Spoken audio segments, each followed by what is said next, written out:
Gel electrophoresis. Gel is aerogel. Electro means electrical. Phoresis means separation. तो gel electrophoresis basically separation technique for DNA.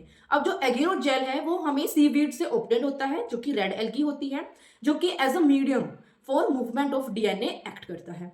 उसके बाद इसमें basically चार चीजें होती हैं, एक सैंपल, वेल्स, कैथोड जो कि नेगेटिव होता है, एनोड जो पॉजिटिव होता है। अब डीएनए के जो बैंड्स होते हैं वो दो तरीके के होते हैं, एक होते हैं लार्ज, एक होते हैं स्मॉल। जो लार्ज होते हैं वो कैथोड की तरफ होते हैं और जो स्मॉल होते हैं, जो लाइट होते हैं, वो एनोड की तरफ होते हैं। अब sample is to be separated is uploaded in the wells present towards the cathode. Cathode की तरफ basically samples of wells present होते हैं एंड हैवी बैंड्स प्रेजेंट होते हैं, बट एनोड की तरफ सिर्फ और सिर्फ स्मॉलेस्ट बैंड जो है डीएनए के वो प्रेजेंट होते हैं। अब डीएनए जो है वो नेगेटिवली चार्ज है, तो वो क्या करेगा, एनोड की तरफ मूव करेगा, क्योंकि एनोड क्या है, पॉजिटिव चार्ज है। अब जो इनका मतलब डीएनए के जो फ्रेगमेंट्स होते हैं वो बेसिकली दो बेसिस में सेपरेट किए जाते हैं।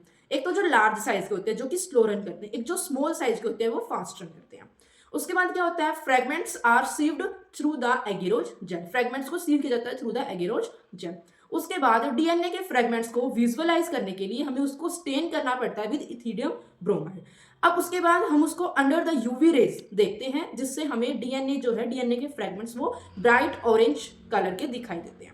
अब उसके बाद क्या होता है, जो जेल पीस है मतलब जिसमें डीएनए, उसको हम कट करते हैं, क्यों, क्योंकि वहां से हम डीएनए वहां से हमें एक्सट्रैक्ट करना होता है। तो जो ये स्टेप होता है जब हम डीएनए को एक्सट्रैक्ट करते हैं थ्रू द जेल पीस, तो उस स्टेप को हम बोलते हैं एल्यूशन। तो ये कंप्लीट जेल इलेक्ट्रोफोरेसिस है कि कैसे हम डीएनए को सेपरेट कर सकते हैं। तो आपको इस फिगर में दिखाई दे रहा होगा कि एक वेल्स है और ऊपर सैंपल है।